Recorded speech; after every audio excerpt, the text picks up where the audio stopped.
Bonjour tout le monde, j'espère que vous allez bien.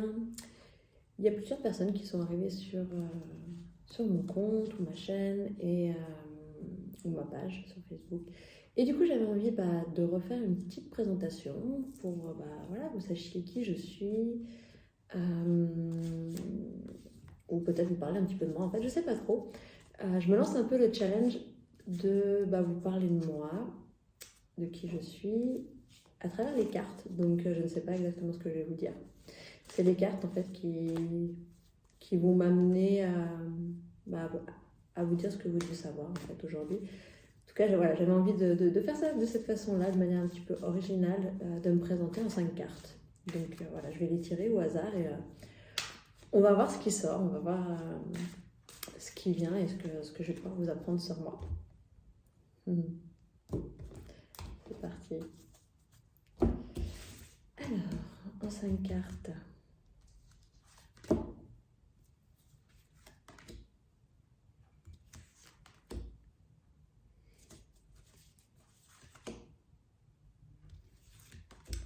Ok, donc je ne les ai pas regardées encore, je vais les découvrir avec vous.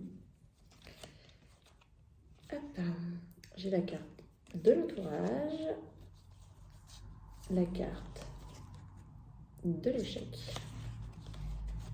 la carte de l'union, la carte de l'intuition et la carte des peurs. Donc qu'est-ce que je peux vous dire à propos de moi avec ces cartes-là? Au niveau de l'entourage, et le fait par exemple d'accepter d'être soutenue, j'ai un caractère indépendant. je suis une femme très indépendante et c'est pas forcément évident pour moi de demander de l'aide alors que finalement dans mon quotidien je propose mon aide pour accompagner les gens, pour leur permettre de trouver des solutions et d'être soutenue. Donc voilà, donc petit clin d'œil. Ça va un petit peu mieux. J'accepte un petit peu de demander de l'aide et d'accepter d'être soutenue, parce que j'ai appris aussi que demander de l'aide n'enlève rien à mon indépendance et à mon besoin de liberté. Donc voilà. L'échec, apprendre de ses erreurs. C'est assez drôle, c'est que pendant très longtemps, j'ai vraiment eu peur de l'échec. J'ai été quelqu'un qui avait peur de l'échec. Aujourd'hui, je le vois vraiment différemment. Je l'accueille vraiment comme des expériences finalement. Alors j'ai toujours à cœur de bien faire. J'ai appris en fait avec la peur d'échec, il y avait beaucoup de liens en fait avec la recherche de la perfection, le besoin d'être parfaite et c'était un besoin. Là, on va partir dans quelque chose qui s'appelle un peu les bénéfices secondaires. C'est que si j'étais parfaite, on pouvait m'aimer parce que on pouvait pas, il n'y avait rien à reprocher. Donc, s'il n'y a rien à reprocher, on va pas m'abandonner. Donc voilà, c'était un peu, il y avait un peu cette recherche de perfection et ouais, cette peur de l'échec. Donc, j'ai appris en fait à accueillir l'échec et finalement, aujourd'hui, j'appelle plus ça des échecs, mais j'appelle ça des expériences et des essais en fait. Je me suis vraiment ouverte au fait d'essayer des choses, de tenter des choses. Et, et finalement, c'est ce qui fait peut-être la richesse de mes accompagnements aujourd'hui, c'est que en me libérant de ce besoin de perfection, de peut-être suivre parfaitement des protocoles, des choses comme ça, du coup, je suis beaucoup plus dans le cœur, je suis dans mon intuition, je suis dans le faire de mon mieux pour vous accompagner. Et des fois, pas des fois, mais en fait, tout le temps, ça donne des séances qui sont uniques et juste magiques, vraiment appropriées à chaque personne. Donc ça, c'est assez cool. Parce que voilà, quand on fait une formation de coach professionnel, quand on fait une formation d'hypnothérapeute, de maître praticienne en PNL, ou voilà, puis j'ai encore d'autres formations à côté. Il y a pas mal de protocoles en fait, il y a pas mal de marches à suivre Puis après, bon, voilà, moi j'ai un fonctionnement où j'aime bien mélanger aussi toutes les techniques et toutes les choses qui sont là. Donc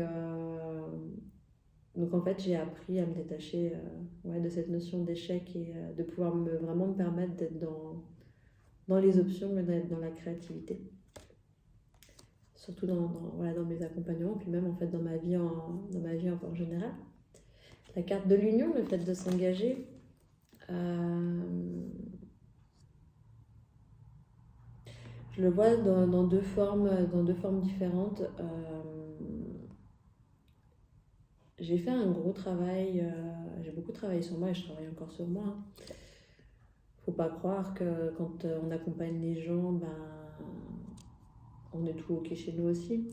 Mais j'ai fait un gros travail pour m'engager pour moi. De m'engager pour moi comme je m'engage pour les autres en fait. Quand j'accompagne les autres, je m'engage avec le cœur, j'y vais avec le cœur. En fait, je fais tout pour les autres avec le cœur, mais sauf que j'avais tendance à oublier de le faire avec moi. De pas être très très douce en fait avec moi. Et ça, ouais, je me suis engagée et je m'engage encore j'ai signé en fait pour être avec moi en fait. Et ça, c'est chouette. L'intuition, suivre son cœur. Ça, j'y retrouve dans beaucoup de facettes de ma vie. J'ai d'ailleurs même créé un atelier d'initiation à l'intuition pour pouvoir être beaucoup plus en lien avec son intuition. C'est un atelier que je donne ponctuellement. Ça peut créer chez moi peut-être des formes d'impulsivité, si on peut dire ça comme ça, ou peut-être de spontanéité. C'est vrai que dès que je capte une info, en tout cas en ce qui me concerne, j'ai tendance à foncer et à avancer très vite dans ces directions-là. Et si on regarde plus au niveau de ce que je peux vous apporter, c'est que, alors, en plus de l'intuition, effectivement, j'ai des compétences, des capacités médiumniques, donc je canalise des informations. Et que ce soit en clairaudience, en clairvoyance, en clair-ressenti, voilà, ça vient un peu de partout en fait, toutes ces informations-là. Et voilà, ça peut être des canalisations, il y a vraiment différentes façons. Et j'utilise en fait autant dans mes accompagnements que dans ma vie de tous les jours. Dans mes accompagnements, ça va des fois me permettre de prendre certaines directions ou de vous amener dans certaines directions parce que j'ai l'intuition ou l'information que c'est dans cette direction-là que ça peut être aidant d'aller en fait, tout simplement. Et la carte des peurs, la carte de questionner ses peurs. Ouais, c'est quelque chose où des fois j'ai des craintes, des fois j'ai des peurs.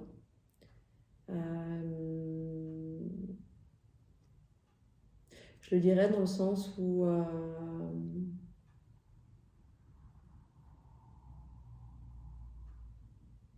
quand on fait confiance à l'univers et qu'on accepte des fois de ne pas savoir, ça fait peur. J'ai passé cette période, je passe encore cette période-là où effectivement j'ai des situations dans ma vie personnelle qui génèrent des peurs. Et des fois, en fait, ce que j'ai vraiment appris, c'est de re-questionner ces peurs et de les ramener en fait dans le moment présent, parce que très souvent, en fait, une peur, quand elle prend de l'ampleur, c'est parce qu'elle est projetée dans le futur, mais le futur, c'est pas l'ici maintenant. Donc de revenir dans l'ici maintenant, voilà, en tout cas, ça c'est une de mes clés qui m'accompagne des fois pour gérer mes peurs, ou en tout cas mes questionnements. Il y a des peurs qui sont légitimes, et d'autres pas, en fait.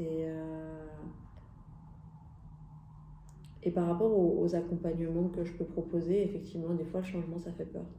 C'est pas toujours évident d'oser changer, d'oser aller dans le changement. D'oser aussi venir, par exemple, faire une guidance, c'est pas toujours évident de se dire, ça fait peur, des fois, de se dire, qu'est-ce qu'on va me dire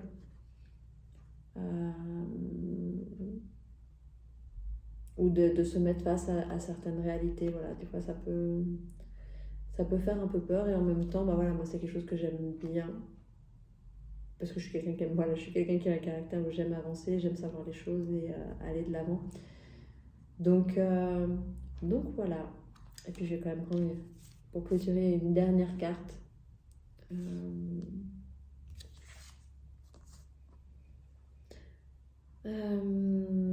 C'est la carte de la tristesse, c'est la carte de laisser entrer la lumière. Je trouve assez sympa de terminer avec cette carte-là, c'est que j'ai beaucoup bougé ma vie ces derniers mois. Et en fait, ça me permet au jour d'aujourd'hui de laisser entrer la lumière encore d'une manière différente, de pouvoir la laisser entrer et me permettre aussi de rayonner. Donc voilà, oui, effectivement, je suis passée dans une période de tristesse et aujourd'hui, en fait, ouais, c'était un moyen aussi de me permettre de laisser entrer la lumière et de pouvoir me permettre de la rayonner. Donc voilà, j'espère que ça vous a plu, d'en savoir un petit peu plus sur moi. Je vous dis à bientôt.